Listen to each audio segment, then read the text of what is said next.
자, 오늘 레위기 17장입니다. 레위기 17장.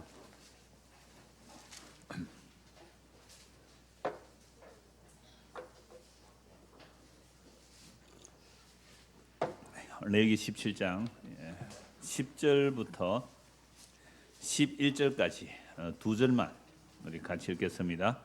이스라엘 집 사람이나 그들 중에 거류하는 거류민 중에 무슨 피든지 먹는 자가 있으면 내가 그 피를 먹는 그 사람에게는 내 얼굴을 대하여 그를 백성 중에서 끊으리니 육체의 생명은 피에 있음이라. 내가 이 피를 너희에게 주어 제단에 뿌려 너희의 생명을 위하여 속죄하게 하였나니 생명이 피에 있으므로 피가 죄를 속하느니라. 아멘. 레위기 16장은 이제 속죄일, 대속죄에 대한 말씀이고, 이제 17장은 크게 두 가지로 나눌 수 있는데 1절에서 9절까지는 제물 드리는 장소에 대해서 말합니다. 1절에서 7절까지 제물 드리는 장소. 그다음에 8절부터 16절까지는 피를 먹지 말라. 그러니까 무슨 피든지 먹는 자가 있으면 끊어지리라라고 말씀합니다. 왜 이런 말씀을 하시는지 1절부터 보겠습니다. 여호와께서 모세에게 말씀하여 이르시되 아론과 그의 아들들과 이스라엘의 모든 자손에게 말하여 그들에게 이르기를 여호와의 명령에 이러하시다 하라. 모세를 통하여 이스라엘 백성의 말씀을 하는 겁니다. 자, 이스라엘 집의 모든 사람이 소나 어린 양이나 염소를 진영 안에서 잡든지 진영 밖에서 잡든지 먼저 회막문으로 끌고 가서 여호와의 성막 앞에서 여호와께 예물로 드리지 아니하는 자는 피 흘린 자로 여길 것이라. 그가 피를 흘렸은즉 자기 백성 중에서 끊어지리라. 그러니까 이스라엘 백성들은 어떤 짐승을 잡을 때에 어디서 잡으라고요? 회막문으로 끌고 가서 잡아라. 그렇지 않으면 백성 중에 끊어진다라고 말씀하고 있죠. 자, 이스라엘 백성들이 고기를 먹을 수 있는 것은 어떤 제물을 고기를 먹을 수 있습니까? 화목 제물은 고기를 먹을 수 있죠. 그냥 피를 뿌리고 기름을 구별해 드리고 그 화목 제물은 드린 사람이 먹을 수 있죠. 자, 그래서 이 17장 1절에서 6절 9절까지의 말씀이 식용으로 도축한 것인지 제물로 드린 것인지 구분이 잘 안 되니까 이게 레위기는 그 광야 시대를 그리고 있으니까 광야 시대에서만 그 도축용으로 잡는 짐승을 회막문 앞에 끌고 와서 잡아라 했을 거다 이렇게 보는 거죠. 자, 광야로 나왔을 때에 성막 또는 회막이 제일 가운데 있고 그 뺑둘러는 레위 지파가 지너치죠. 그리고 동서남북으로 세 지파씩 12지파가 지너치고 있죠. 그러니까 이 광야 생활에서는 뭐 짐승을 도축할지라도 회막 앞에 끌고 와서 도축을 할 수 있지만 이들이 약속의 땅에 들어가면 이 가나안에 들어가면 아니 그 뭐 소 한 마리 잡기 위해서 어디까지 끌고 와야 돼요? 우리식으로 말하면 저 강원도 있는 사람이 뭐 서울까지 와서 소 잡아야 돼 이렇게 되니까 그러니까 레위기에만 그러니까 광야 시대에만 그 먹기 위한 도축을 회막에서 잡으라 했을 거다라는 이야기를 할 수가 있어요. 자, 그런데 신명기에 보면 신명기 말씀에 보면 그냥 피만 흘리고 먹을 수가 있어요. 도축용 고기는 신명기 12장 15절에서 16절 보면 도축하기에서 소나 양이나 염소를 잡을 때는 피만 흘리고 먹을 수가 있거든요. 그래서 레위기에 있는 말씀을 오히려 제사 드리는 거로 보는 게 좋겠다. 제사 드리는 제물을 회막 앞에서 잡아라 이렇게 하죠. 그러니까 아무 데서나 제사 드리면 안 된다 이렇게 보는 겁니다. 자, 왜 그러냐면 5절 보십시오. 그런즉 이스라엘 자손이 들에서 잡던 그들의 제물을 회막문 여호와께로 끌고 가서 제사장에 주어 뭐로요? 화목제를. 그러니까 화목제를 드리는데 회막 앞에 와서 잡아라 이거죠. 그러니까 들판에서 아무 곳에서나 제사 드리지 말라 이렇게 말하는 거죠. 자, 이걸 가지고 이제 신약식으로 적용을 할 때에 여러분 어디 와서 예배 드려야 돼요? 교회당에 와 있어. 교회당은 이제 성전에서 성전에 와서 예배 드려 그런 이야기가 아니에요. 왜 이런 말씀을 하느냐라고 하면은요. 6절 보십시오. 제사장 그 피를 회막문 여호와의 제단에 뿌리고 그 기름을 불살라 여호와께 향기로 냄새가 되게 할 것이라.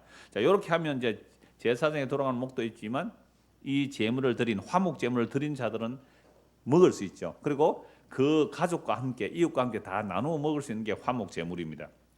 그리고 고대로 갈수록 단백질 공급이 어려웠어요. 단백질 공급이 어려웠어요.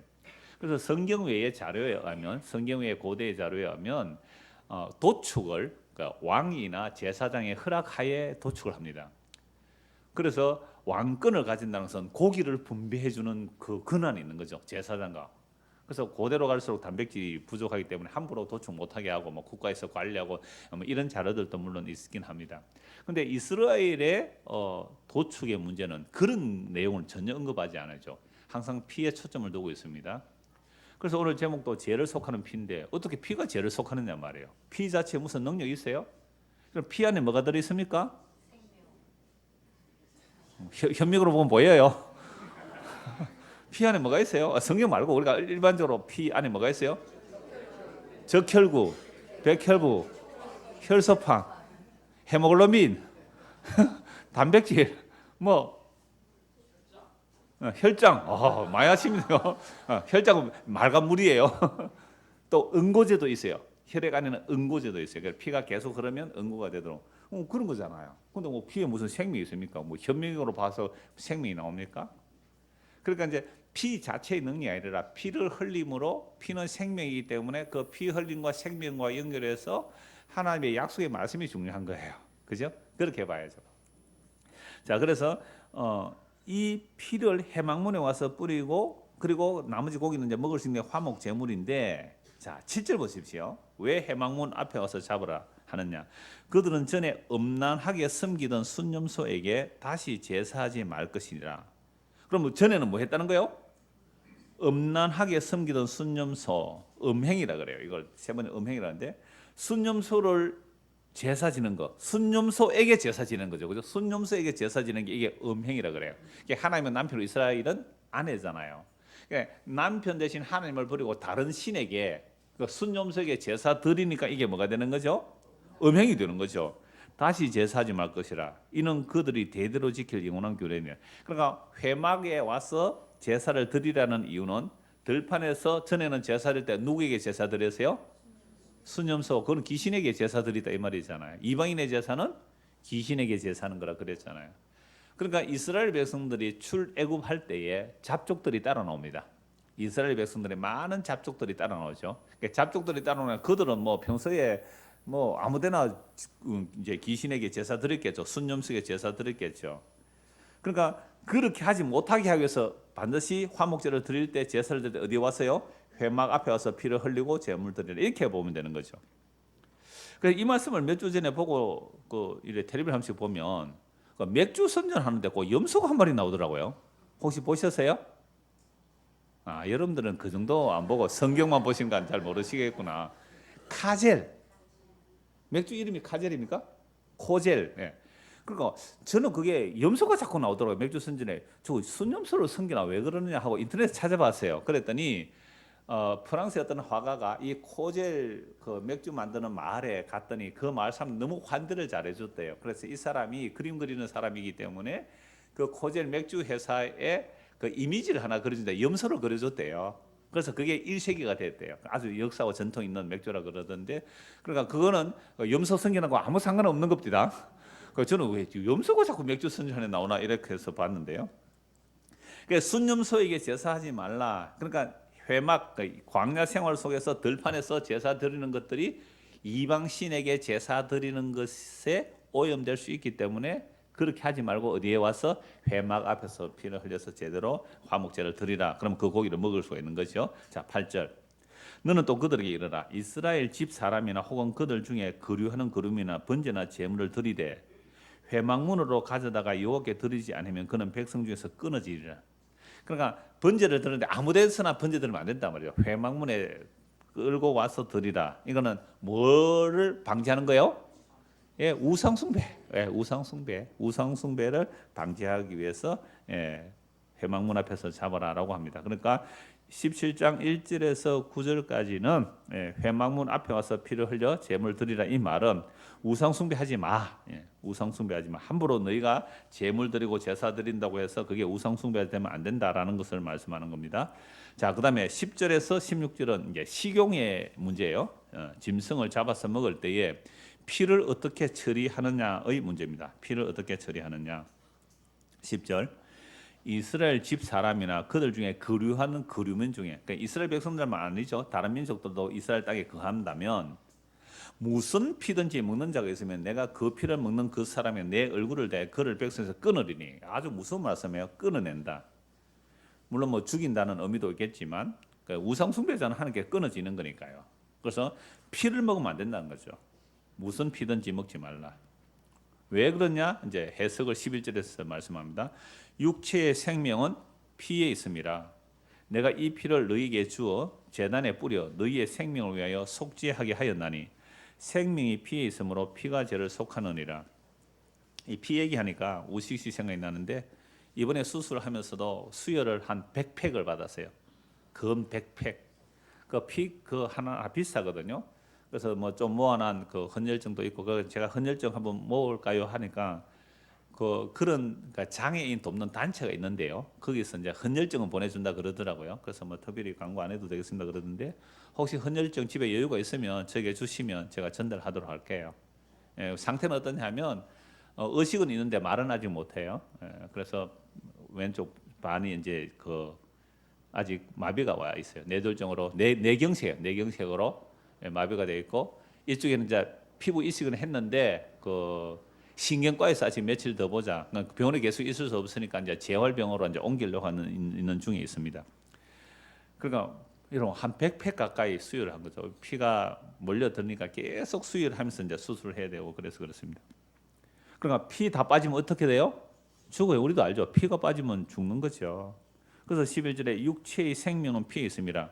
내가 이 피를 너에게 주어. 그러니까 짐승을 잡을 때에 그 피를 흘려서 제단에 뿌리게 하는 거잖아요. 이 피를 제단에 뿌려 뭐 하기 위해서? 너희의 생명을 위하여 속죄하게 하는 피라는 거죠. 그러니까 생명이 피에 있으므로 피가 죄를 속하느니라. 그래서 이 피를 먹지 말라라고 하는 거죠. 피를 먹지 말라고 하는 것은 생명에 관한 부분은 너희가 함부로 다루지 말라라는 얘기입니다. 생명에 관한 부분은요. 자, 이건 나중에 또 좀 더 찾아보겠습니다. 그러므로 내가 이스라엘 자손에게 말하기를 너희 중에 아무도 피를 먹지 말며 너희 중에 거류하는 거류민이라도 피를 먹지 말라 하였나니 모든 이스라엘 자손이나 그들 중에 거류하는 거류민이 먹을 만한 짐승이나 새를 사냥하여 잡거든 그것의 피를 흘리고 흙으로 덮을지니라. 식용하기 위해서 짐승을 잡거나 새를 잡아서 먹을 때 어떻게 해요? 피를 땅에 흘리고 흙으로 피를 덮어라. 그러면 그거 먹을 수 있다는 거죠. 모든 생물은 그 피가 생명과 일체라. 그러므로 내가 이스라엘 자손에게 이르기를 너희는 어떤 육체의 피든지 먹지 말라 하였나니 모든 육체의 생명은 그것의 피인즉 그 피를 먹는 모든 자는 끊어지리라. 또 스스로 죽은 것이나 들짐승에 찢겨 죽은 것을 먹은 모든 자는 본토인이거나 거류민이거나 그의 옷을 빨고 물로 몸을 씻을 것이며 저녁까지 부정하고 그 후에 정하려니와 그가 빨지 아니하거나 그의 몸을 물로 씻지 아니하면 그가 죄를 담당하리라. 우리가 앞에 보선 정결규례에 의해서도 스스로 죽어 있는 것, 짐승에 찢겨 죽은 것은 죽은 사체이기 때문에 접촉하면 뭐예요? 부정하게 되죠. 부정하니까 반드시 몸을 씻고 옷을 빨아라 그렇게 말합니다. 그런데 그 찢겨 죽은 것 먹지 말라고 하는데 그 고기가 귀한 시대는 이거 먹죠. 본토에 그렇게 먹었다면 옷을 빨고 부정한 게 접촉된 것이기 때문에 씻고 들어오라라고 말씀합니다. 자, 그렇다면 왜 피를 먹지 못하게 하실까요? 창세기 9장 한번 찾아봅시다. 창세기 9장.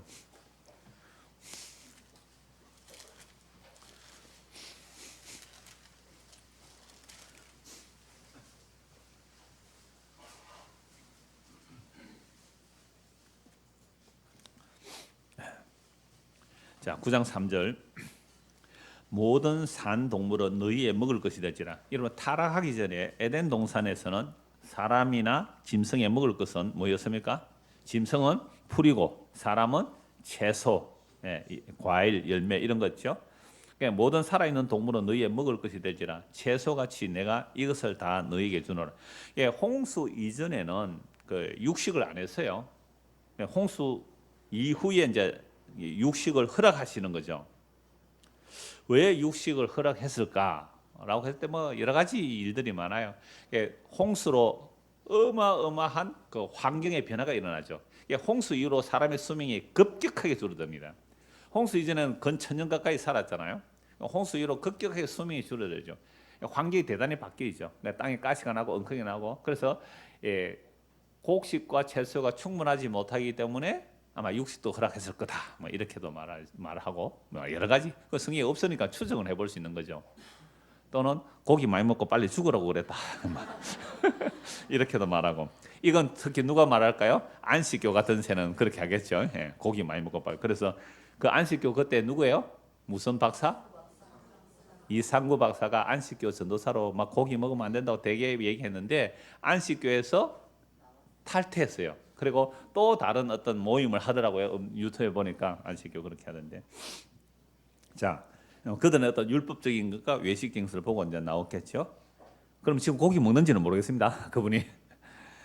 자, 그럼 왜 이제 고기를 허락하느냐? 고기를 허락하지만 4절 한번 보십시오. 그러나 고기를 그 생명되는 피째 먹지 말 것이니라. 예, 피째 먹지, 피가 있는 채로 먹지 말라. 피를 흘리고 먹어라 이렇게 말하죠. 자, 내가 반드시 너희의 그럼 모세혈관에 들어가 있는 피는 어떻게 해요? 모세혈관에 있는 피. 모세혈관 아시죠? 그러니까 이건 그냥 이제 짐승을 잡았을 때 목을 잘라서 피를 충분히 흘리고 먹어라 이렇죠. 그래서 이슬람도 할랄 식품은요, 할랄 식품을 말할 때 고기도 할랄 식품 들어가면 목을 이제 정말 저 한번 혹 보셨어요 동영상. 이슬람 사람들이 할랄 식품 만들기 위해서 그러니까 피를 빼라니까 짐승을 잡아서 피를 흘리는데 정말 비참하게 죽이더라고요. 얼마나 고통스럽게 죽이는지 목을 잘라가 다리 들어가지고 피 다 흐르게 이제 하니까. 하여튼 이슬람 사람도 이 율법을 그 문자대로 지킨다고 하니까 이제 그 피를 흘리는데요. 하여튼 피채 먹지 말라. 내가 반드시 너희의 피고 너희의 생명의 피를, 여기도 피가 생명이라 그러죠. 생명의 피를 찾으리니 짐승이면 그 짐승에게서, 사람이나 사람의 형제면 그에게서 그의 생명을 찾으리라라고 말씀합니다. 그래서 6절, 다른 사람의 피를 흘리면 그 사람의 피도 흘릴 것이니 이는 하나님이 자기 형상대로 사람을 지으셨습니다. 너희는 생육과 번성하여 땅에 가득하여 그 중에서 번성하라 하셨더라. 타락 이후도 이제 생육과 번성을 허락하시는데 여하튼 피를 흘리지 말래요. 사람이나 짐승의 피를 먹지 말라 이렇게 표현을 하고 있습니다. 왜 이렇게 말할까요? 라고 물었을 때에 이제 신약에서 답을 해요. 구약에서는 피를 먹지 말라, 피는 생명이다라고 말하고 있는데 그걸 구체적으로 이제 신약에서 왜 피를 먹지 말라, 흘리지 말라라고 한 것인지 신약에서 이제 증거를 해요. 자, 바로 넘어갑니다. 히브리서 9장 보겠습니다. 히브리서 9장 왜 피를 먹지 말라고 하는가?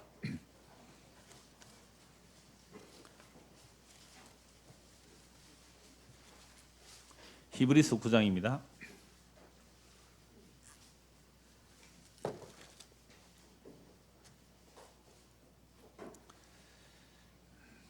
(9절부터) 보죠. 이 장막은, 자, 오늘 해막, 형어마 피 뿌리는 거, 그 다음에 짐승을 잡아서 먹을 때 피를 반드시 흘리고 땅에 덮고 나서 피는 먹지 말라 하는 그 모든 구약의 장막, 율법, 규례, 이 모든 것들이죠. 자, 이 장막은 현재까지의 뭐라고요? 비유라라고 말하죠. 비유라. 사실은 뭐 9장 1절부터 쭉 말씀해야 되는데 9장 5절 보십시오. 그 위에 속죄소를 덮는 영광의 그룹들이 있으니 이것들에 관하여 이제 낱낱이 말할 수 없노라. 그러니까 낱낱이 말 안 해도 된다 이 얘기도 되죠. 자, 이 모든 것을 이같이 예배하였으니 제사장들이 항상 첫 장막에 들어가 섬기는 예식을 행하고 오직 둘째 장막 지성소죠. 이게 레위기 몇 장에 나오세요? 16장에 속죄일은 언제, 속죄일만 들어갈 수 있어요. 속죄일만. 그래서 이걸 대속죄일이라고 그래요. 대속죄일에만 1년에 단 한 번 대제사장의 피를 가지고 그 지성소에 들어가는 거예요. 둘째 장막입니다. 둘째 장막 대제사장 홀로 1년에 한 번 들어가되 자기와 백성의 허물을 위하여 드리는 피 없이는 아니하나니. 그러니까 제사장도 죄인이라서 자기 피를 속죄하기 위해서 속죄하고 들어가야 돼요. 그래서 그 피를 이제 들고 가는 게 둘째 장막이죠. 이게 이제 레위기 16장에서 지난주 보았고요. 이제 17장과 연결해서 그럼 왜 피를 흘려야 되고 피를 먹지 말라고 하는가? 피가 어떻게 죄를 속하는가를 말씀하고 있는 것이 히브리서예요. 그래서 성령이 이로써 보이신 것은 첫 장막이 서 있을 동안 성소에 들어가는 길이 아직 나타나지 아니한 것이라. 첫 성막이 있을 때는 성소에 들어갈 수 있는 그 지성에 들어갈 길이 아직 나타나지 않았단 말이에요. 그럼 이 지성소로 들어가는 그 길이 언제 나타났습니까? 세상 마지막 끝, 즉 십자가에서. 예수님 십자가에 돌아가실 때에 뭐가 찢어지죠? 성소와 지성소를 가리는 그 휘장이 위에서부터 아래로 찢어지죠. 지진에서 찢어진단 말이에요. 그러니까 휘장이 찢어지면 이제는 성전은 성전이 아닙니다. 성전이 끝나버린 거예요. 근데 구약 사람들은 여전히 그 찢어진 휘장을 기워 가지고 또 제사 드리고 있어요. 그건 그냥 창고예요, 창고. 성전이 아닌데. 하도 그게 들락날락 해서 그러니까 어떻게 해요? AD 70년에 로마 장군 티투스가 성전 다 부숴버리는 거예요. 뭐 성전이 부서진 게 아닙니다. 그건 건물이 부서진 거예요. 그래서 성전이 완전히 파괴된 것은, 성전이 찢어지고 길이 열린 것은 언제로요? 예수님의 십자가로. 그래서 휘장이 찢어지면서 이제 아버지께 나아갈 수 있는 길을 열어주신 거예요. 예수님의 몸이 그 휘장이라고 그러죠. 자, 그래서 성령이 구약의 이 제도를 통해서 뭘 보여주느냐라고 하면은 첫 장막이 서 있을 동안에는 성소에 들어가는 게 아직 나타나지 않았습니다. 이 장막은 현재까지 비우니 이에 따라 드리는 예물과 제사는 섬기는 자를 그 양심상 온전하게 할 수 없나니 이런 것은 먹고 마시는 것과 여러 가지 씻는 것과 함께 육체의 예법일 뿐이며 언제까지요? 개혁할 때까지 맡겨둔 것이라. 그럼 언제 이 모든 씻는 것, 먹는 것, 입는 것, 어떻게 생활하는 것, 그 모든 구약의 율법, 율법의 규례들이 언제까지 그림자로 또는 비유로 남겨져 있었던 거예요? 십자가 때까지죠. 십자가 때까지. 그래서 개혁할 때, 즉 십자가로 다 이루었다 할 때까지 맡겨둔 것입니다. 자, 그래서 11절 그리스도께서는 장래 좋은 일에 대제사장으로 오사 손으로 짓지 아니한 것 곧 이 창조에 속하지 아니한 더 크고 온전한 장막으로 말미암아. 그러니까 모세가 성막을 만들어서 그 제도를 만드는 것은 하늘의 영원한 곳을 모형으로 삼아 만들었다 이 말이죠. 그러니까 이 창조에 속하지 아니한 사람이 손으로 짓지 않은 그 영원한 성소, 장자들의 총회, 그 총회에는 사람의 손으로는 할 수가 없는 거예요. 그래서 그 온전한 장막으로 말미암아 염소와 송아지의 피로 하지 아니하고 오직 자기의 피로 영원한 속죄를 이루사 단번에 성소에 들어가셨느니라. 구약의 짐승의 피는 뭐예요? 모형이잖아요. 그 짐승의 피가 아닌 예수님의 피로 단번에 그 성소에 들어가 있었습니다. 13절 염소와 황소의 피와 및 암송아지의 죄를 부정한 적에 뿌려, 그 암송아지를 불을 태워서 그걸 죄를 만들어 부정한 적에 뿌려서 깨끗하게 해주죠. 그 육체를 정결하게 하여 거룩하게 하거든 하물며 영원하신 성령으로 말미암아 흠없는 자기를 하나님께 드린 뭐가요? 그리스도의 피가. 그럼 그리스도의 피라는 말은 단지 뭐 붉은 피 그 말이 아니잖아요. 예수 그리스도의 생명, 피는 생명이 있기 때문에 생명 피에 있기 때문에 예수 그리스도의 생명, 그 피가 어찌 너희 양심을 죽은 행실에서 깨끗하게 하고 살아계신 하나님을 섬기게 못하겠느냐. 이로 말미암아 그는 새 언약의 중보자이시니 이는 첫 언약 때에 범한 죄에서 속량하려고 죽으사 부르심을 입은 자로 하여금 영원한 기업의 약속을 얻게 하려 하심이라. 그러니까 첫 언약, 옛 언약 율법 때에 범한 죄에서 속량하시고 속량하려고 죽으시고 부르심을 입은 자로 하여금 영원한 기업의 약속을 얻게 하기 위해서 누구 피로 드렸어요? 예수님의 자기 피. 이게 뭐라고요? 새 언약. 그래서 오늘 오전에 본 말씀도 결국 이 새 언약의 말씀이죠. 아직도 구약을 볼 때에 새 언약의 완성의 빛으로 보지 못하면 또다시 무엇을 먹느냐 마시느냐 입느냐 아니냐 이런 쪽으로 나가면 아직도 밝히 못 보는 뭐가 돼요? 소경이죠. 그래서 고린도후서 3장에 보면 문자는 죽이는 것이고 영은 살린다고 할 때 그 문자는 율법 조문으로 보면 우리는 다시 뭔가 또 먹어야 되고 입어야 되고 이런 식으로 나가면 그건 죽이는 거예요. 그러니까 영이라는 것은 새 언약의 영. 그래서 새 언약의 영이 임하게 되면 모세의 수건이 찢어진다 그랬어요. 모세의 수건이 찢어져요. 그래서 모세의 모든 율법들의 내용들이 예수님의 십자가의 그 피 흘리심으로 완성되었다는 것을 보는 것. 이게 뭐요? 밝히 보는 거야. 그래서 눈이 밝아져야 돼요. 눈이 밝아지면 분명하게 보이는 거죠. 섞을 이유가 없는 거죠. 섞이면 안 되는 거고요. 그거 분별해야 되는 거죠. 자, 이어지는 16절 계속 좀 보십시오. 유언한 자가 죽어야 되나니 유언은 그 사람이 죽은 후에 유언한 자가 살아있는 동안에 효력이 없느니라. 이러므로 첫 언약도 피 없이 세운 것이 아니니 모세가 율법대로 모든 계명을 온 백성에게 말한 후에 송아지와 염소의 피 및 물과 붉은 양털과 우슬초를 취하여 그 두루마리와 온 백성에 뿌리며 이르되 이는 하나님이 너에게 명하신 뭐라고요? 언약의 피다. 그러니까 옛 언약을 체결할 때도 피 뿌려서 언약 체결해요. 피는 생명이에요. 그래서 이 언약을 어기면 죽어요. 피를 뿌렸다는 말은 생명을 거는 언약이거든요. 그래서 이스라엘 백성들 구약에 죽어요. 심판받아요. 나라 망해요. 왜? 언약을 어기기 때문에. 그 구약에도 언약에 피를 뿌렸다는 겁니다. 21절 또한 이와 같이 피를 장막과 섬기는 일에 쓰는 모든 그릇에 뿌렸느니라. 율법을 따라 그의 모든 물건이 피로서 정결하게 되나니 피 흘림이 없은즉 사함이 없느니라. 히브리서 9장 22절 이 말씀이 오늘 본문 레위기 17장의 말씀이에요. 피 흘림이 죄를 속한다고요. 근데 짐승의 피를 흘렸는데 어떻게 인간이 용서받을 수 있었어요? 짐승은 뭐예요? 모형과 그림자잖아요. 죄인이 인간의 죄를 위해서 짐승이 뭐 죄 지르면 용서받는 게 아니잖아요. 그래서 구약 성경 전체가 유월절 어린 양의 피를 보여주는 거죠. 유월절 어린 양의 피 아래 있을 때 이스라엘 백성이 되는 겁니다. 근데 이스라엘 백성이 유월절 피 아래에서 벗어나면 그 이스라엘 백성이 아닌 거죠. 이게 신약에서는 예수의 피 아래 있는 겁니다. 예수의 피, 예수님의 십자가에 있을 때 하나님의 백성이에요. 십자가의 피에 벗어나면 그 하나님의 백성이 아니다 이 말입니다. 이게 구약과 신약을 다 이걸 보여주는 거죠. 그래서 율법을 따라 21절입니다. 율법을 따라 거의 모든 물건이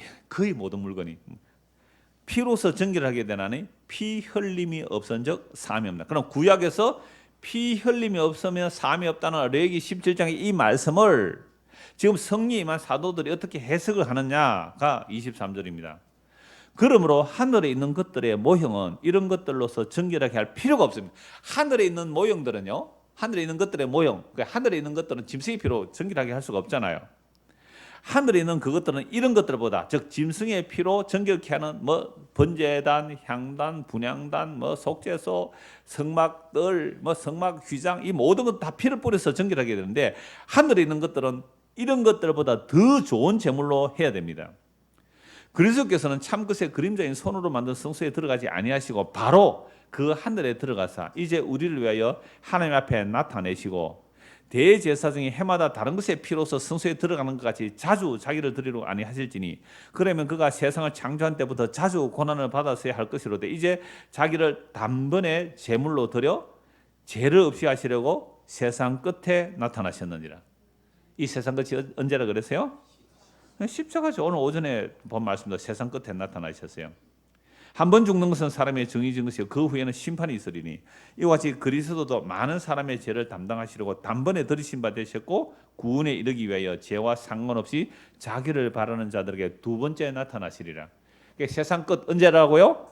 2000년 전에 이 땅의 역사 속에 오신 예수님 십자가로 다 이루셨죠. 그래서 그 예수를 믿으면 우리의 죄가 어떻게 돼요? 해결돼요. 단번에 영원히 예수님 십자가의 피로 죄가 해결돼요. 자, 이렇게 구원받은 사람들은 어떻게 살아가요? 나 죄 다 씻음 받았고, 그죠? 나 이제 과거의 죄, 현재의 죄, 미래의 죄 다 용서받았기 때문에 나 이제부터 나는 죄 용서받았으니까 내 마음대로 살래. 이렇게 하는 사람들이 실제로 구원파에 있대요. 구원파에서 아주 열심히 하던 분이 몇 주 오셔서 상담도 하고 그랬는데 지금도 잘 안 보이시는데 그분이 하는 얘기가 자기도 열심히 헌신충성 목사를 했대요. 구원받고 나서도. 근데 자기 또래들 보니까 열심히 안 하더래요. 왜 열심히 안 하냐니까 이미 구원받고 나 미래의 죄까지 다 용서받았는데 뭐 열심히 하나 다 죄 용서받는데 마음대로 살겠다는 사람이 실제로 있대요. 그럼 자기는 열심히 헌신충성 봉사를 하는데 그렇게 하는데도 내가 만약에 열심히 헌신충성 봉사를 안 하면 구원에서 탈락되는 거 아니냐라는 두려움이 있는 거예요. 그래서 기존에 그 구원파들 안에서도 사실은 일반계 똑같아요. 그러니까 예수 믿어도 그걸로 부족하니까 끊임없이 헌신충성 봉사를 요구하는 거죠. 모든 공적 집회에 다 참석해요. 실제로 그러고 있대요. 그분이 이제 심각한 질문이 이제 그런 거였죠. 그럼 내가 이렇게 열심히 안 하는 사람들도 있고 나는 열심히 하는데도 그럼 뭐 가다가 열심히 안 한 저 사람은 뭐 구원이 없느냐? 그러니까 똑같은 교리가 나올 수밖에 없는 거죠. 열심히 뭐요? 독려, 성화 이런 얘기를 하고 있는 거죠. 그러니까 구원받은 사람들이 참 열심히고 신천지 사람 참 열심히 해요. 저게 끊임없이 보내줘요. 그러니까 구원파에서 매주 그 박옥순 목사 그 설교가 와요. 그럼 저 봐요. 그러면 설교가 너무 똑같아. 그러니까 옛날에는 그래도 구원파는 오직 하나님의 은혜로 구원 그 얘기만 했잖아요. 그런데 지금은 끊임없이 우리가 선교하고 외국에 뭐 하고 그렇게 하려고 하면 뭐가 있어야 돼요? 잘 아시네요. 그 독려하더라고요. 똑같아요. 뭐 다를 바가 없더라고요. 자, 그래서 도대체 예수님의 십자가의 피로 무엇을 다 이루는지를 알고 믿게 되면 보세요. 28절. 이와 같이 그리스도도 많은 사람의 죄를 담당하시고 어떻게요? 단번에 영원히. 구원파 굉장히 강조해요. 단번에 영원히. 자, 죄를 담당하고 단번에 들으신 바 되셨고 이제 구원에 이르기 위하여 완전한 구원이죠. 그 몸의 구속까지 일어나야 되잖아요. 그러면 어떻게 주님을 기다려요? 죄와 상관없이 자기를 바라는 자들에게 두 번째 나타나시리라. 그래서 예수님 오시는 그날에 죄와 상관없이 정말 그 그리스도의 보혈의 능력 안에 있는 자는 주님 오심을 사모하고 기다리고 보고 싶었잖아요. 그래서 찬송하게 돼요. 안 그러면 그날은 심판의 날이 되는 것이요. 자, 그래서 10장 보세요. 우리가 지금 원래 얘기를 하고서 히브리서를 보면 히브리서가 쉬워요. 히브리서 좀 쉽습니다. 히브리서 10장 1절부터 또 봅니다. 율법은 장차 올 좋은 일의 그림자일 뿐이요 참 형상이 아니므로. 자, 율법은 뭡니까? 그림자. 무엇의 그림자? 장차 나타날 참 형상. 누구예요? 예수 그리스도의 그림자. 참 형상 아니므로 해마다 늘 드리는 같은 제사, 그러니까 1년의 대제사장이 속죄에 일러가서는 그 제사로는 나오는 자들은 언제나 온전하게 할 수 없느니라. 그렇지 않으면 섬기는 자들이 단번에 정결하게 되어 다시 죄를 깨닫는 일이 없으리니 어찌 제사 드리는 일을 그치지 아니하였으리요. 일상적인 속죄는 날마다 상번제 아침 저녁 다 제사 드려요. 그런데 대속죄일에는 1년에 한 번 지성소로 나가는데 만약 한 번에 지성소로 제사장이 나가서 피를 뿌려서 속죄를 받았다면 그리고 다시는 제가 생각 안 난다면 뭐 할 필요 없어요? 다음에 제사 안 드리도 돼요. 그런데 해마다 제사를 속죄에 드렸단 말이에요. 자, 그러나 이 제사들에는 해마다 죄를 기억하는 것이 있나니 이는 왜 그래요? 황소와 염소의 피가 너희 죄를 없이 하지 못합니다. 그러니까 황소와 염소의 피는 그림자를 말해요. 그림자가 아닌 실체가 와야 되는 거죠. 그러므로 주께서 세상에 임하실 때 이르시되, 이건 시편 40편 말씀이에요. 하나님이 제사와 예물을 원하지 아니하시고, 아니 구약에는 분명히 제사 예물을 드리라 했는데 이 다윗은 뭐라고요? 하나님이 제사 예물을 원하지 않는데요. 오직 나를 위하여 한 몸을 예비하셨다. 그러면 제사와 예물을 통하여 하나님께서 뭘 보여주는 거죠? 한 몸이 예비되어 있는 것을 아는 거죠. 이 다윗이 성령의 감동으로 이걸 기록한 거죠. 번제와 속죄는 기뻐하지 아니하시는. 번제 속죄 다 드리라 해놓고는 안 기뻐한대요. 이 구약입니다. 이거 시편 40편 구약 다윗의 시편이에요. 이에 내가 말하기를 하나님이여 보시옵소서 두루마리 책에 나를 가리켜 기록된 것 같이 하나님의 뜻을 행하려 왔나이다 하셨느니라. 이건 다윗이 이루는 거예요? 예수님이 이루는 거예요? 그렇죠. 다윗은 죽어서 무덤에 있어요. 예수님이 이걸 이루러 오셨단 말이에요. 위에 말씀하시기를 주께서 제사와 예물과 번제와 속죄제는 원하지도 아니하고 기뻐하지도 아니하신다 하셨고, 대단히 용기 있게 말하는 거예요. 히브리서는 히브리인들을 1차 대상으로 복음 전하고 있거든요. 히브리인들은 제사 너무너무 잘 알죠. 모세로부터 받은 율법을 따라 얼마나 제사를 드리는 사람들이니까. 근데 이런 제사는 하나님께서 뭐 안 한다고요? 예, 이런 제사, 율법 따라 제사, 예물, 번제, 속죄는 원하지도 않고 기뻐하지도 않는데요. 자, 그렇다면 오늘 저와 여러분들에게 예수님 오셔서 오늘 너희들 오후에 여기 왜 모였니? 라고 물으면 우리 뭐라고 해요? 예배 드리려고 모였습니다. 오전에는 뭐니? 오전에도 예배 드리려고 모였어요. 오전은 무슨 예배니? 대예배고요. 오후에는 찬양 예배고 수요일은 하여튼 주님 오셔서 이렇게 우리가 예배 드린다고 와 있는 이걸 보고 예수님이 이렇게 말씀하셨다고 보세요. 나는 너희가 드리는 예배 안 받겠대. 찬송 소리 그쳐라. 지질거리는 노래 소리 그쳐라. 나 너 찬양 안 받을래. 얼마 앞에 세 분이 나와서 찬양하고 막 우리 막 손 들고 찬송 막 어린 양 찬송. 나 그거 안 받을래. 내가 그거 원하더냐? 내가 그거 기뻐하냐? 나 그거 안 받을래. 라고 말하면 오늘 찬양 인도한 사람들 기분 나쁘겠죠. 이보다 더한 것이 정말 모세를 따라 그 율법을 따라 제사를 지는데 하나님께서는 제사와 번제를 원하지도 않고 기뻐하지도 않는다라고 말씀할 때에 이 말씀 전하는 자들을 유대인들이 어떻게 하겠어요? 죽이는 게 당연하죠. 하나님 우리의 제사와 예배를 안 받는다니까. 하나님 우리의 예배와 찬송 안 받는다고요. 안 받는다고요. 그럼 예배가 뭐예요? 예수님이 우리를 위해서 피 흘려 죽으러 오셔서요. 예수님이 우리를 섬겨주러 오셔서요. 그 예수님의 섬김을 받는 것이 하나님을 기쁘시게 하는 예배란 말이에요. 여러분, 하나님을 대접하는 게 마르다와 마리아 중에 누가 예수님을 대접해요? 마리아란 말이에요. 마리아는 꼼짝 않고 앉아서 예수님 말씀을 받아들여요. 그래서 예수님 말씀하죠. 마르다야 니 참 바쁘네. 니 참 바쁜데 그거 다 빼앗기는 거야. 왜? 처음에 마르다도 예수님이 고맙고 감사해서 대접했어요. 그죠? 예수님 자기 집에 왔을 때 막 지짐 굽고 밥하고 국거리고 막 지짐 타는데 막 마리아는 꼼짝없이 앉아 있어요. 화가 나서 마리아 니 빨리 와서 좀 눈짓 했겠죠. 니 빨리 예수님 좀 도와드리라. 꼼짝도 안 해요. 딱 앉아 있어요. 얼마나 믿겠어요. 그냥 뒤통수 때리고 싶은데 예수님 내 말 해도 안 들어요. 야야야야 이거 안 들어요. 우리 경상도 말로는 가시나 이렇게 해야 됩니다. 이 용 말을 안 들어요. 예수님 좀 말해서 내가 예수님 섬기는 이 일에 얘도 도와서 예수님 섬기라고 해주세요. 마르다야 참 바쁜데. 그런데 마르다야 이 마리아는 좋은 것을 택하였기 때문에 결코 빼앗기지 아니하리라.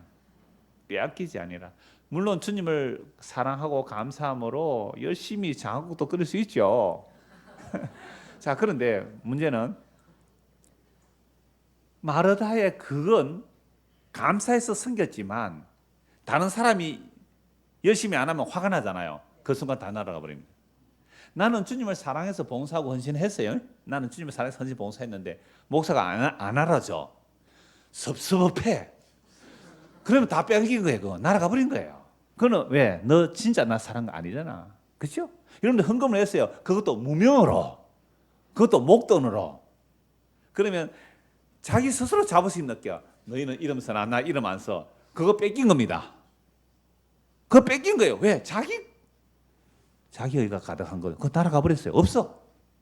우리가 저를 섬긴다고 한 것은 남는 게 없어요. 결국 하나도 없어. 부산에서 여기까지 왔다고? 없어. 이거 여수도 없잖아. 나 여수서 매주에 오는데 날아가 버렸어. 없어. 뭐만 남아요? 어디서 오셨어요? 처음 뵙는 분 같은데. 앞에 두. 여기도 부산에서 오죠. 부산 사람도 왜 이렇게 많이 와요?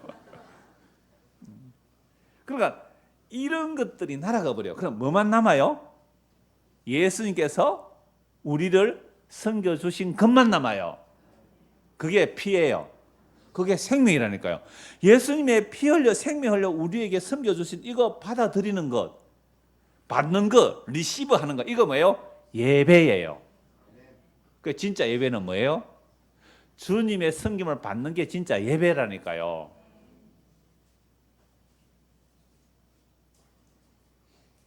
그런데 우리는 종교의 그 누룩, 바리새인 누룩에 오염되어 있으면 하나님께 정성을 다하여 제사 드리고 번제 드리고 내가 뭔가 잘 드리면 하나님이 기뻐하시리라.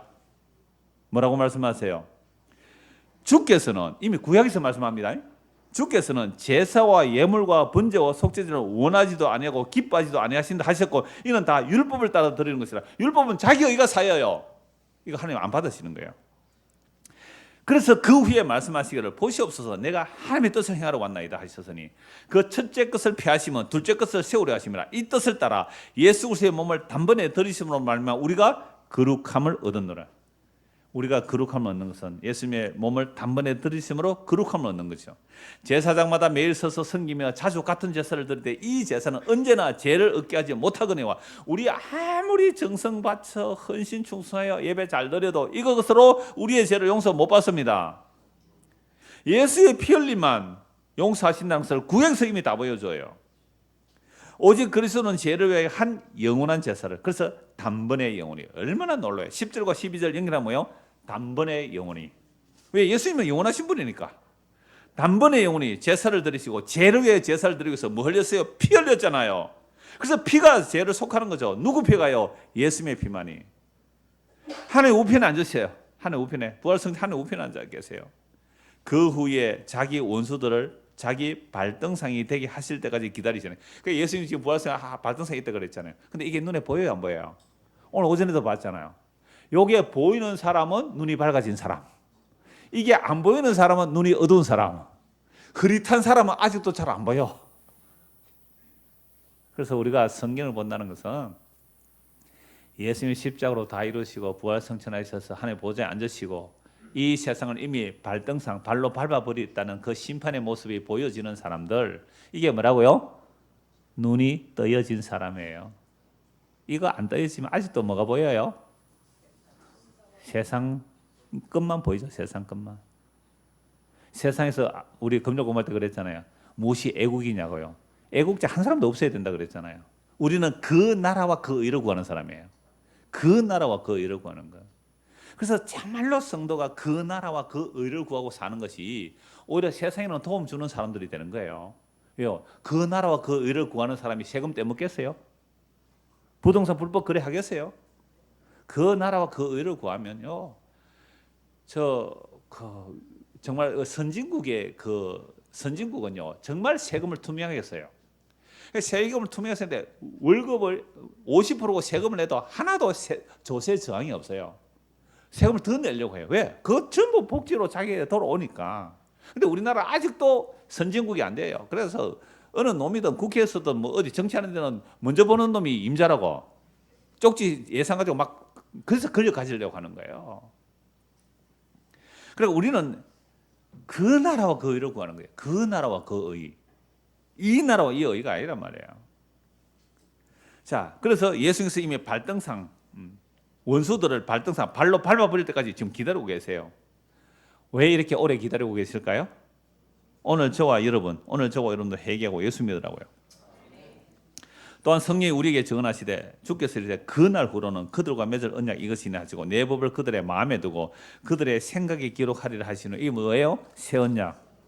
또 그들의 죄와 그들의 불법을 내가 다시 기억하지 아니라. 이게 새 언약의 능력이에요.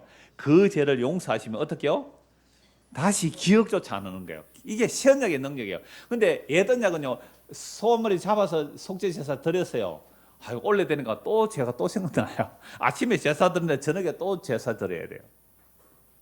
그런데 예수님의 그 보혈의 능력은 그 죄가 용서되고 기억조차 아니하셔요. 기억 아니하시리. 이게 새언약의 능력이죠. 이것들을 사하셔선적 다시 죄를 위하여 제사 드릴 것이 없습니다. 그러므로 형제들아, 우리가 뭘 피해요? 예수의 피를 힘입어 성수에 들어갈. 여러분, 짐승의 피 들고 가다가도 잘못하면 죽어요. 그죠? 짐승의 피 들고 가도 대제사 1년에 한 번에 잘못하면 죽어요. 근데 이제 우리 예수의 피를 들어가면 죽을 이유가 없어요. 그래서 이미 함께 죽었기 때문에 예수의 피를 들어가면 담대하게 들어가요. 담대하게. 그죠? 담대하게 들어가요. 담대하게. 예수의 피를 힘입어 성수에 들어갈 담력을 얻었나니 그 길은 우리를 위하여 휘장 가운데로 열어놓으신 새로운 살 길이요. 휘장 곧 그의 육체니라. 예수님 십자가 죽으실 때 휘장 육체가 찢어지잖아요. 또 하나님의 집 다스리는 큰 제사장 예수님이 계시면 우리가 어디에 뿌림을 받아요? 마음에. 마음에 피 뿌림을 받아요. 구약에는 다 어디에 피 뿌려요? 겉에 피를 뿌려요. 성막에, 제단에, 속죄소에, 그죠? 깃볼에, 몸의 겉에 피를 뿌려요. 그런데 새 언약은 어디에 피를 뿌려요? 마음에 피 뿌리며, 마음에 피 뿌리며. 이게 새 언약입니다. 우리 마음에 피 뿌리며. 마음에 피 뿌리면 받았는지 안 받았는지 어떻게 알아요? 22절 보십시오. 우리가 마음에 뿌림을 받아 악한 양심으로부터 벗어나고, 이런 악한 양심으로 벗어나고, 이게 뭐예요? 마음에 피 뿌림 받으면 우리의 육체의 행위는, 육신의 생각은 율법주의로 나가요. 우리의 행위주의로, 내 행위를 의지하는 것이 아니라 주님을 의지하는 쪽으로 나와요. 그래서 악한 양심으로 벗어나고 몸은 맑은 물로 씻음을 받았으니 참 마음과 온전한 믿음으로 하나님께 나아가자. 또 약속하신 이는 믿으시니 우리가 믿는 도리의 소망을 움직이지 말고 굳게 잡아 서로 돌아보며 사랑과 선행을 격려하며 모이기를 피하는 어떤 사람들의 습관과 같이 하지 말고 오직 권하여 그 날이 가까움을 볼수록 더욱 그리하자. 그러니까 성도는요, 사실은 모이기를 힘쓰는 거예요. 그 주님의 날이 가까울수록 모여서 뭐해요? 예수의 피 얘기를 하는 거예요. 26절. 우리가 진리를 아는 지식을 받은 후 짐짓 죄를 범한 적 다시 속죄는 제사가 없고, 이걸 가지고 예수 믿는데 안 믿으면 또 구원 탈락되면 그런 얘기가 아니라, 이미 예수를 믿고 복음 안에 들어왔다면 그 예수 버리면 얼마나 큰 죄가 되는지 너 아니? 이 얘기하는 거예요. 이 히브리인들이 복음을 들어서 예수 믿었어요. 근데 율법에 너무 익숙하고 제사에 너무 익숙한 자들이 다른 복음 전하는 자가 들어오니까 너무 빨리 넘어가는 게, 이 히브리서 기자가, 저는 바울로 봅니다만 책망하는 거예요. 아니, 우리가 예수 믿음으로 죄를 용서받았는데 또다시 짐짓 죄를 범하는데 예수 안 믿는다는 말이에요. 만약 예수를 안 믿게 되면 뭐가 없어요? 속죄하는 제사가 없어요. 예수님이 십자가로 단번에 영원히 속죄를 이루었는데 그 예수의 피의 능력을 믿지 않으면 뭐가 없어요? 속죄하는 제사가 없어요. 뭘로 속죄 받으실래요? 소잡아 바칠까요? 천천의 수양이나 만만의 강수 같은 기름을 바칠까요? 내 몸의 열매를 드릴까요? 몸의 열매 죄의 열매예요. 내 죄를 위해 내 맏아들을 잡아 바칠까요? 아니 그건 죄인이에요. 주님께서 원하시는 것은 인자를 사랑하고 하나님의 긍휼을 사랑하고 주와 함께 조심스럽게 동행하는 것, 이걸 원한다고 이미 구해서 다 보여줬어요. 우리가 진리라는 지식을 받은 후 짐짓 죄를 범한다. 예수를 믿었어요. 제산 받았어요. 그런데 다시 짐짓 죄를 범한 게 뭐예요? 예수의 십자가의 피를 무력하게 여기는 것, 예수의 피가 무능한 것처럼 여기는 것, 하나님의 아들을 의심 여기는 것, 하나님의 아들의 피를 짓밟아버린 것, 이건 용서받을 길이 없는 겁니다. 새 언약을 발로 밟는 거예요. 그게 27절에 나옵니다. 오직 무서운 마음으로 심판을 기다리는 것과 대적하는 자를 태울 맹렬한 불만이 있으리라. 모세의 법을 폐한 자도 두세 증인으로 말미암아 불쌍히 이임을 받지 못하고 죽었거든. 제가 청년 때에 그 김상배 목사라고 아시는 분, 우리 교회 근사님도 송근사님 아실 건데 수박 잘 먹었어요. 어떤 분이 그 가서 수박을 하나 보내서 수박 먹었어요. 아주 달더라고요. 사이가 농사지어서 수박 하나 훔쳐왔는지 뭐 어찌했는지 들어봤어요. 우리 잘 알아요. 우리 한 물어보세요. 다음에 김상배 목사 어떤 분인지. 정말 똑똑하거든요. 이분은 뭐 특별히 그 뭐 박사이바 그런 거 아닌데 어마어마하게 공부를 했어요. 뭐 전설 같은 이야기인데 하루에 볼펜심 하나를 없앨 정도로 공부 열심히 했어요. 진짜 지금 같은 말이에요. 하루에 볼펜심 하나를 없앨 만큼 공부를 했어요. 히브리어, 헬라어, 한문, 영어 쫙쫙쫙 제발 바로 씁니다. 한번 설교 한번 들어보세요. 깜짝 놀랄 정도로 핵심 진리를 찾아서. 집사람하고 내하고도 우리 청년 때 집사람하고 하니까 결혼했으네. 하여튼 청년회부터 한 번씩 이순에 그 집회한 거 갔는데 정말 똑똑해요. 그냥 성경만 아는 게 아니에요. 막 역사도 다 알아요. 그렇게 하시는 분이 핵심 진리를 언제 나올까 싶어서 막 테이프도 사서 듣고 막 이렇게 했는데 아직까지 핵심 진리가 안 나와. 그래서 제가 담임 목사 돼서 창원에 와서 한 15년쯤 됐을 거예요. 그분이 갑자기 사라졌어요. 대구에 계셨다가 사라지는 뭐 사건이 있었어요. 사라지고 이제 서울에 개척했다는 말도 들리고 그때 그제의 어떤 기도원에서 그 집회한다고 우리 교회로 공문이 왔어요. 문자로 보냈어요. 김삼명 목사. 그래서 제가 당에 얘기하고 그때 당에 없었지 아마. 작은 그 집사님들에게 얘기하고 제가 그제 한번 갔어요. 그렇게 쭉 들으니까 목사들이기 때문에 좀 다르게 하긴 하는데 똑같더라고요. 똑같아요. 굉장히 잘하시는데 다시 율법주의예요. 철저한 행위주의예요. 철저한 세대주의거든요. 이거 막 베리치고 그런 얘기도 하고 너무. 그래서 제가 마치고 나서 이 말씀 딱 읽어드렸죠. 목사님 그런데요. 이거 한번 보십시오.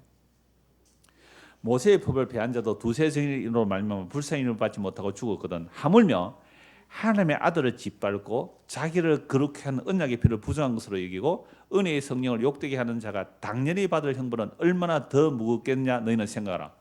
이걸 읽어드렸죠. 그분이 전한 내용이 목사들에게는 좋게 들릴지 모르지만 제가 볼 때는 율법주의였어요. 이 말씀 보십시오 하니까 참 좋은 말씀이네 하고 끝.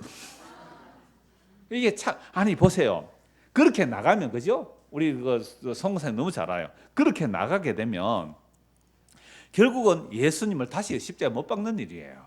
그러니까 하나님의 아들을 짓밟아 버리고 자기를 그렇게 언약의 피를 부정한 것으로 여기고 은혜의 성령을 욕되게 하는 자가 얼마나 받을 벌이 얼마나 더 무섭겠냐 생각해 보라는 거죠.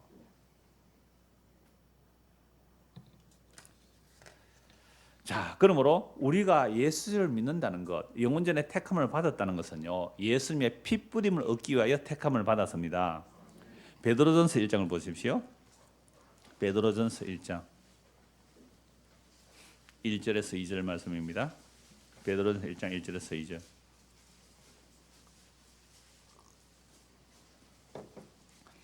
자, 같이 한번 읽을까요? 베드로전서 1장 1절에서 2절. 예수 그리스도의 사도 베드로는 본도, 갈라디아, 갑바도기아, 아시아와 비두니아에 흩어진 나그네 곧 하나님 아버지의 미리 아심을 따라 성령이 거룩하게 하심으로 순종함과 예수 그리스도의 피뿌림을 얻기 위하여 택하심을 받은 자들에게 편지하노니 은혜와 평강이 너희에게 더욱 많을지어다. 아멘. 자, 성도의 별명은 뭐예요? 흩어진 나그네. 초대교회는 핍박이 있어서 온 곳에 흩어지죠. 자, 흩어진 나그네들에게 편지를 보낸 게 베드로 사도가 하나님 아버지의 미리 아심을 따라 언제 미리 아셨어요? 창세전에 영원하신 하나님이시니까 창세전에 천지 만물 만들기 전에 미리 아셨어요. 그 미리 아신 자들에게 누구를 보내주세요? 성령을 보내주시죠. 성령이 임하게 되면 구별돼요. 그게 거룩입니다. 성령이 임하면 거룩 구별돼요. 땅에서 떨어져 나오게 해요. 그럼 땅에서 떨어져 나오는 것은 아픔이에요. 상실이에요. 그러니까 복음 듣는 분들 제가 이렇게 만나서 이야기를 해보면 많은 사람들이 환난을 당해요. 고통을 당해요. 고난을 당해요. 그게 무슨 일이에요? 성령이 거룩하게 하시는 일이에요. 거룩은 뭐예요? 떼내는 거예요. 분리예요. 분리. 땅에 딱 들어붙어 있는 우리를 떼내는 거죠. 이게 성령의 거룩하게 함이에요. 뭐 거룩하게 폼 잡는 그런 바리새적 외적 거룩이 아니에요. 거룩이 뭐라고요? 분리. 우리 어디에 들어붙어 살기를 원해요? 땅에. 그걸 다른 말로 하면 썩을 것. 그죠? 썩을 것, 생명도 아닌 것. 거기 들어붙어 살려고 하는 우리를 떼어내는 거죠. 그래서 레위기에서 뭘 먹지 말라 그래요? 땅에 들어붙어 사는 것. 땅에 들어붙어 사는 것. 장어. 오늘 장어 다 먹었어요. 우리는 장어를 먹고 뭐 하려고요? 땅에서 들어붙으려고 하는 게 아니라 땅에서 떨어지는데 힘날라고. 그렇게 장어 먹었습니다. 단백질 공급해서. 맞죠? 불쭉 뛰라고. 힘납니다 지금. 그렇게 해석해. 이게 복음적 해석이에요. 땅에서 떨어지기 위해서 이게 힘을 내야지 뭐 땅에 들어붙으려고 장어 먹으면 안 됩니다. 이거예요. 결국 거룩. 여러분 하나님 앞에서 미리 아셔서 미리 아신 자들에게 성령을 부어주시는데 성령이 오면 뭐 한다고요? 거룩이라지 말고 떼내는 작업. 떼내는 작업. 떼내서 뭐 하려고요? 순종. 떼어내서 순종. 순종 예수 믿는 거예요. 떼어내서 예수 믿게 해요. 그럼 예수 믿으면 뭐 하려고요? 예수 그리스도를 뭐요? 예수 그리스도의 피 뿌림 얻기 위해 택하셨어요. 창세전에 우리를 그리스도에서 미리 아시고 택하셔서 성령을 부어주시는 이유 뭐 하려고요? 예수님의 피 뿌림을 얻게 하기 위하여. 이럴 때는 빨간 물감이라도 한 바가지 와서 이렇게 한 뿌려야 좋을 것 같은데. 그래서 피 뿌림 받은 사람만 구원받습니다 하면 전부 다 앞자리 와서 피 다 받으라고요. 보세요. 뭐 하기 위해서? 피 뿌리려고. 피는 생명이기 때문에 예수님의 영원한 생명 주기 위하여 우리를 창세전에 그리스도에서 택하시고 성령을 부어주셨어요. 그럼 성령이 임하게 되면 예수의 피 뿌림, 그 십자가가 나의 뭐가 돼요? 구원이요, 나의 의로움이요, 나의 거룩함이요, 내가 하나님께로 받은 그 지혜예요. 그래서 예수 그리스도가 우리의 거룩함과 지혜와 구원이 되심을 믿는 자들은 지금 뭘 받아서 그래요? 예수의 피 뿌림을 받은 거예요. 그 피 뿌리기 위해서 성령을 보내주신 거예요. 그래서 성령이 오시면 뭘 증거할까요? 예수의 피가 생명이고 그 피가 우리 안에 흐르면 이건 그리스도의 몸이라 이 말이죠. 그래서 사도행전 20장 28절에 하나님의 피로 값주고 산 교회라 그래요. 그러니까 교회는 하나님의 피, 즉 예수님이 하나님이잖아요. 하나님의 피, 예수의 피 흐르는 곳, 이게 교회란 말이에요.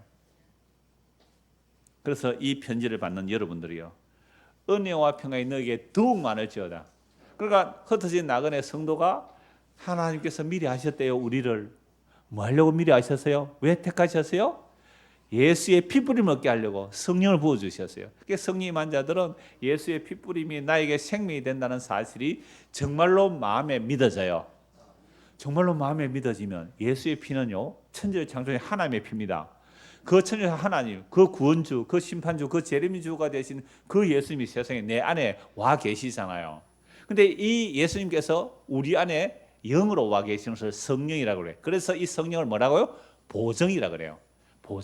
보증금으로 지불하신 거예요. 그래서 성령이 우리는 보증이 와니까 정말로 우리도 그리스도의 영광의 몸으로 만나볼 그날까지 주께서 우리를 인도해 가시는데 그게 예수님의 생명, 그걸 피해 넘겨라 그러죠. 자, 그래서 3절. 우리 주 예수 그리스도의 아버지 하나님을 찬송하려다. 어찌 찬송이 안 나와요? 여러분, 우리가 지금 제가 뭐 한 50분 정도 이 말씀을 전했는데, 이 말씀을 전하고 나서 우리가 정말로 성령 임한 성도가 피부를 입은 자라면 입에서 뭐가 나와요? 찬송이 나와요. 어떤 찬송요? 주의 보혈에 대한 찬송이 나와요. 찬송 안 나오면 아직 흐려서 그래. 눈이 아직 흐릿하고 귀가 좀 아직도 안 뚫혀서 찬송이 안 나오는 겁니다.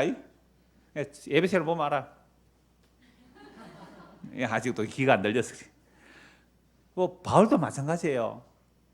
창세전에 그리스도 안에서 우리를 택하사 이렇게 나오니까 갑자기 예수님의 십자가로 인사말 하고 말자 갑자기 뭐가 터나온다고? 찬송하리로다. 찬송하리로다. 에베소 1장 한번 보십시오.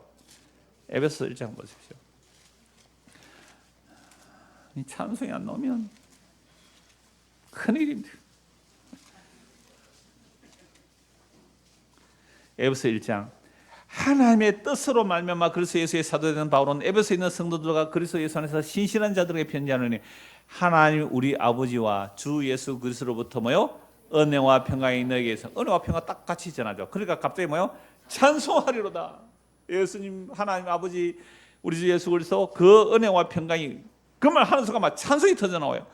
찬송이 뭐예요? 하나님 곧 우리 주 예수 그리스도의 아버지께서 그리스도 안에서 하늘에 속한 모든 신령한 복을 주시려고 언제 택하셨어요? 창세전에 그리스도 안에서 우리를 택하사 우리로 그 사랑 안에서 그 앞에 거룩하고 흠이 없게 하시려고. 거룩하게 하고 흠이 없게 하려고 뭐해요? 피를 뿌려줬다 이 말 아닙니까? 그러니까 베드로도 다시 1장 3절 피를 뿌려줬다는 이 얘기를 하고 나니까 갑자기 뭐가 터져나와요? 찬송이 터져나죠. 우리 주 예수 그리스도의 아버지 하나님을 찬송하리로다. 그의 많으신 긍휼대로 예수 그리스도의 죽은 자 가운데서 부활하게 하심으로 말미암아 우리를 거듭나게 하사 살아있는 소망을 주셨어요. 정말 우리가 예수를 믿고 거듭났다면 그리스도와 함께 죽고 함께 살아났다면 썩은 소망이 아니에요. 썩지 아니할 소망, 살아있는 소망을 주세요. 그래서 이 소망은 썩지 않고 더럽지 않고 새하지 아니하는 유업을 있게 하시나니 곧 너희를 위해 하늘에 간직하신 것이라. 너희는 말세에 나타내기로 2000년 전입니다. 말세에 나타내기로 예비하신 구원을 얻기 위하여 믿음으로 말미암아 하나님의 능력으로 보호심을 받는다. 그러므로 너희가 이제 여러 가지 시험으로 말미암아 잠깐 근심하게 되지 않을 수 없으나, 요게 거룩이라 그랬습니다. 거룩. 우리가 뭐 거룩하게 할렐루야 이런 거룩 말고 이 거룩은 떼내는 거룩이에요. 아까 이게 떼어내는 거룩. 떨어지니까 세상에 예수 안 믿는 애인하고 떨어지네. 나는 사랑하는데 그 예수를 안 믿는 사람하고 사귀어서 그러니까 떼내버린 거야. 아프죠? 잠깐 한 7, 80년 그 잠깐 한 뭐 남은 사람 한 2, 30년. 우리 그 전도에서 어버이날 선물하기 위해서 이제는 연세를 올렸습니다. 70세 이상으로. 60세 옛날에 하다가 65세 안 되겠다. 70세 이상으로. 이 70세 이상 되신 분은 잠깐 100세 살아도 한 30년. 그 잠깐 30년 좀 고생합니다. 그게 뭐예요? 떼어내. 잠깐 근심이란 말은 이게 거룩이에요. 거룩이 뭐라고요? 떼어내지니까. 그래서 자식도 다 내보내요. 저희 어머니 병원에 그 요양원에 계시는데 전에는 수시로 전화가 와요. 그래서 전화 뭐 손자 손녀 걱정 혼자 앉아서 다 해요. 어머니 그 걱정을 다 내려놔야 천국 갑니다. 그 걱정에서 천국 못 갑니다. 빨리 내 죽도록 기도해달라. 하는데 그 걱정 내려놔야 빨리 천국 갑니다. 그런데 지금 기력이 약해가 전화를 거의 안 하세요. 보세요. 나이 들면 그 전화도 못 해요. 자식들에게 안부 묻는 전화도 못 해요. 기력이 점점 빠져가요. 그죠? 그게 슬퍼요? 그럼 70세 넘으신 분들 슬퍼요? 아니에요. 잠깐 근심이에요. 그거 떼어내는 거 잠깐 근심하게 되지 않을 수 없으나 반드시 일어나요. 오히려 뭐요? 크게 기뻐하는도다. 너희 믿음의 확실함은 불로 연단해도 없어질 금보다 더 귀하여. 금도 달가 없어져요. 더 귀하여 예수 그리스도께서 나타나실 때에 칭찬과 영광과 존귀를 얻게 할 것이라. 예수를 너희가 보지 못하으나 예수 보여요? 우리 육안으로 안 보이잖아요. 성경에 계시가 되어 있어요. 보지 못하였으나 사랑하는도다. 이제도 보지 못하나 믿고 말할 수 없는 영광스러운 즐거움으로 기뻐하니 믿음의 결국 곧 영혼의 구원을 얻음이라. 우리 안에 임하신 성령, 우리 안에 임하신 그 영, 그 영이 완전히 그리스도의 영광의 몸을 입을 때까지 떠나지 아니하시고 반드시 분리시켜 그리스도의 몸으로 그 영광을 덧입게 하실 거예요. 그러니까 이 영혼의 구원, 믿음의 결국 영혼의 구원을 받기 때문에 이 구원에 대하여는 너에게 임할 은혜를 예언하던 선지자들이 연구하고 부지런히 살펴서 자기 그 속에 계신 그리스도의 영, 보세요. 오늘 우리가 구약에 인용한 내용도 전부 그리스도의 영이 임한 자들이에요. 다윗이든지 모세든지 그리스도의 영이 임하여 장차 그리스도가 오셔서 어떻게 고난받고 어떻게 피 흘리시고 어떻게 구원하실지 다 예고해 놨단 말이에요. 자기 속에 계신 그리스도의 영이 제사 번제 속죄 아니라는 거죠. 그건 짐승의 피가 아닌 정말 하나님의 아들의 피, 그리스도의 피, 그 피로 우리를 단번에 영원히 거룩하게 한 그 일을 구약에서 다 예언해 놨어요. 누구를 또한 어떤 데를 지어 상고하느니라. 이 성긴 바가 자기를 위한 것이 아니요 너희를 위한 것이니 계시로 알게 되었으니 이것은 하늘로부터 보내신 성령을 힘입어 복음을 전하는 자들로 이제 너희에게 알린 것이요 천사들도 살펴보기를 원한 것이라. 여러분, 천사들도 예수님의 피로 구원할 줄 몰랐다니까요. 오늘 우리가 예수의 피로 구원을 받는다는 천사도 몰랐던 영원히 찬송할 내용입니다. 이 보혈의 능력 안에 살아가는 저 여러분